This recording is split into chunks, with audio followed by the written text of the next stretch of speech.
In creating the perfect speech, it's essential to have a plan.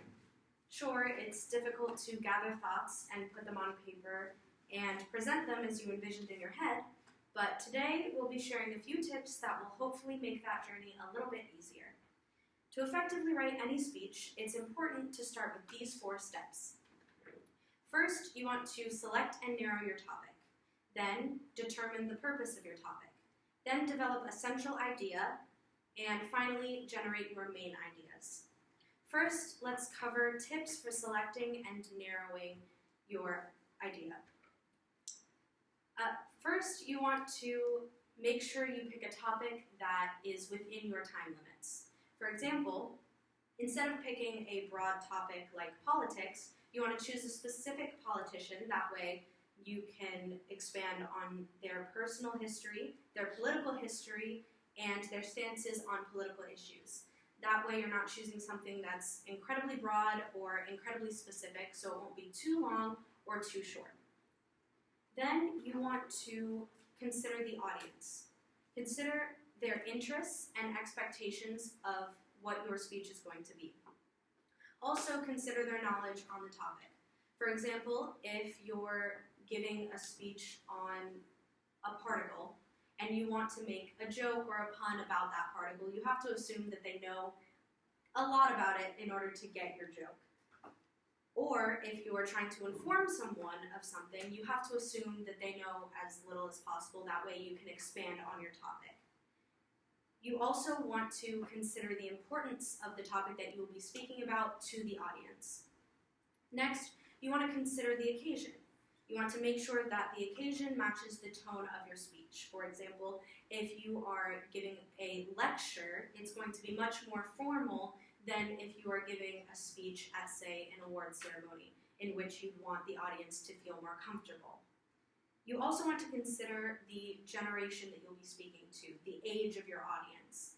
For example, if you are speaking to a younger audience, you might be able to add a meme somewhere in there.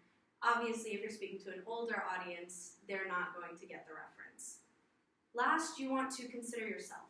Make sure that your topic is something that you're interested and hopefully something that you're passionate about. That way, you'll have a better chance of keeping the audiences in being engaged with the audience throughout the entire speech.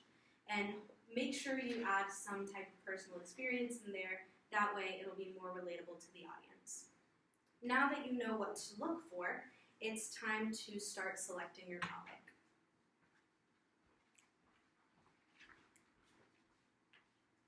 Once you have your audience, the location, and the speaker figured out, and the way that you're going to deliver your speech to the audience, to the correct audience, of course, you're going to start brainstorming.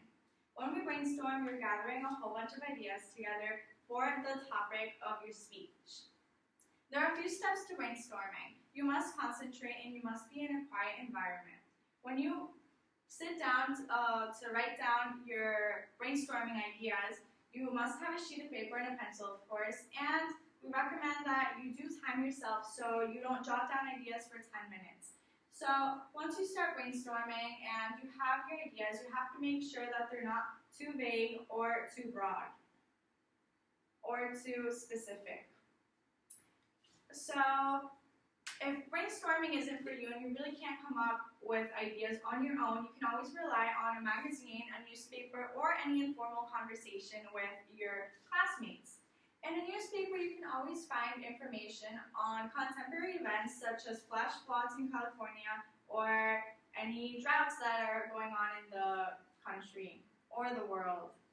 If you don't like contemporary events and you're really not good at speaking about them and you know it's not going to be comfortable for you to speak about anything that's contemporary, you can always go to your favorite magazines such as Time, which they'll have interesting articles that will surely interest you, such as why germs and hand sanitizers aren't good for you. Once you have a topic, if magazines aren't for you, you can always go and rely on conversations that you have every day with your classmates. Whether you know it or not, when you're having a conversation with your classmates, you are speaking about topics that could be greatly used in a speech. If any of these don't work for you, you can always go on the internet and go on Yahoo or go on any social media that you have, such as Facebook or Twitter, and find any trends. In Yahoo, you have an option, a category that says random. When you click on it, there's a whole bunch of categories that show up, from animals to politicians to contemporary events. When you go on Facebook or on Twitter, you always see that there are trends going on, such as the president or any major political events that are going on, and you can always rely on that. Once you have your topic, you want to narrow it down. So let's say you have your brainstorming sheet, and you see that you have a very vague topic. You can always piggyback on that topic and come up with a more specific topic so you can talk about it and have a nice speech that is within the time limit of 3 to 5 minutes. So once you have your topic figured out, you need to figure out the purpose.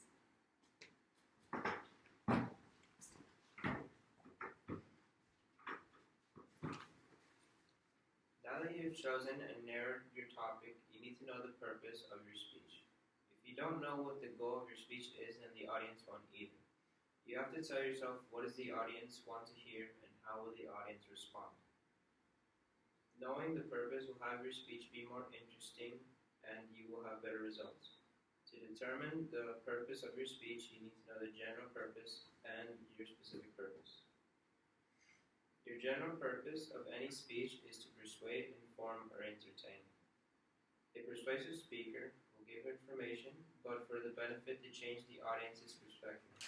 Persuasive speakers may offer information, but they use the information to try to change, reinforce, or an audience's convictions, and often used to urge some sort of action. An informative speaker gives listeners information on the topic. They define, describe, or explain a thing, person, place, concept, process, or function. They are trying to increase the knowledge of their listeners. The entertaining speaker tries to get the members of the audience to relax, smile, laugh, and try to enjoy themselves. Like persuasive speakers, entertaining speakers may inform their listeners, but providing knowledge is not their main goal. Now that you know the topic of and general purpose, it's time to decide on your specific purpose. You must talk about why you specifically chose this topic. Think about what you want your audience to be able to do at the end of your speech. This kind of goal or purpose is called a behavioral objective because you specify the behavior you seek from the audience. Note that the goal of your speech is centered on you rather than the audience. Everything you do while preparing and delivering the speech should contribute to your specific purpose. The purpose of the speech is very important to have. The audience will not be thrilled if you don't have any reason to be speaking in front of them. You want to know what you're talking about. This is just another step to becoming the best speaker you could possibly become. Now that you determined your purpose, you now have to develop your central idea.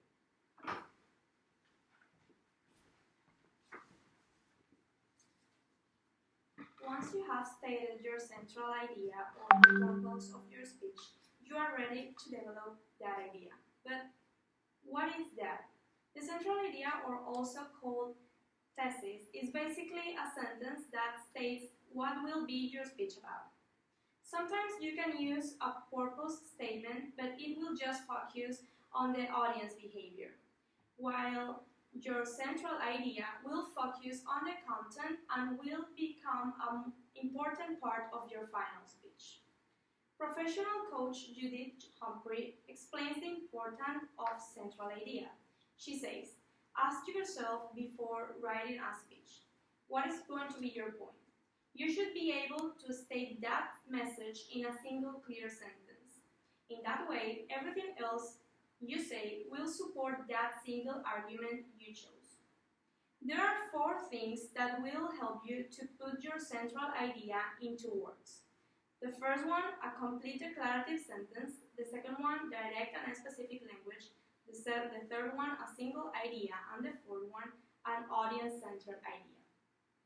First, your central idea should be a complete declarative sentence, not a phrase, not a clause, not a question, just a complete sentence. For example, maintaining your car regularly can ensure that it provides reliable transportation. Second, to be clear enough, your central idea always should be stated in a direct and a specific language. For example, instead of saying, in my opinion, censorship of school textbooks threaten the rights of school children, you should say just censorship of school textbooks threaten the rights of school children. Third, the central idea of your speech should be just one single idea, because having more than one can lead to confusion or lack of coherence in your presentation.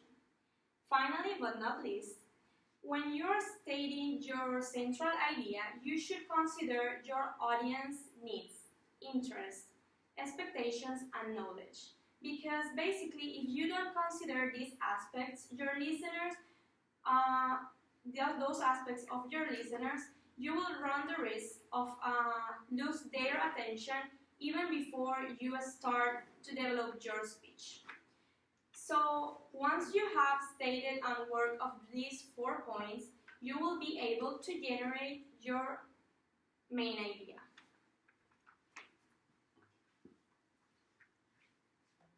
So after you have created a central idea for your speech, it's very important to develop and generate main ideas.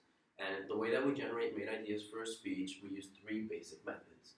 We look for logical division within the central idea to create the main ideas. We establish reasons from the central idea to create those main ideas, or we can look for specific steps that will be our main ideas. And so the first way is to find logical divisions. This is the easiest way to develop your main ideas, and it's the most apparent. This is when you have the main idea that uses phrases such as in a number of ways. That specific number would be your ideas. For example, if your central idea, which would be at the top, was a liberal arts education benefits a student in 2 or 3 ways, those main ideas would be those 3 ways. So this is the easiest format because you have those 3 divisions that you will develop for those main ideas from your central idea. However, if there is no apparent terms, such as in a number of ways, you have to move on to the next method. The next method is to establish reasons.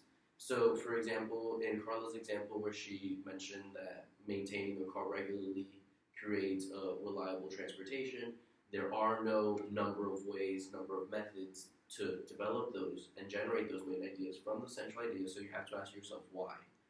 Why is this true? And you also need to consult your purpose statement, whether you're trying to inform, persuade, or entertain the audience, so that you can develop the main ideas. So you look for the reasons that both aid your purpose of the speech and also make your central idea true. However, sometimes neither of these methods work. When you ask yourself why and there's no reasons, and when you look for logical divisions and there are none, you move on to the third and final step, which you trace specific steps. In this method, it works best with a historical topic or a chronological progression of a central idea. And so if your central idea was, for example, how to do something, you would see those steps that go towards the overall goal. So, for example, if your central idea was how to jumpstart a car, or if it related to that, all those steps from getting another battery source to getting the jumper cables to putting the jumper cables in the correct format, all of those steps would be your main ideas under your central idea. And after you've created your main ideas through these 3 methods, you create a preview statement. And the preview statement is beneficial to you and to the audience. The preview statement will be located in your introduction, and it would be previewing to the audience what they're going to see in the speech and what to look for. It'll be the coming soon of what the audience is going to look for and what you are going to focus on. And afterwards, when you create this preview statement, you're really creating an organized blueprint of your speech.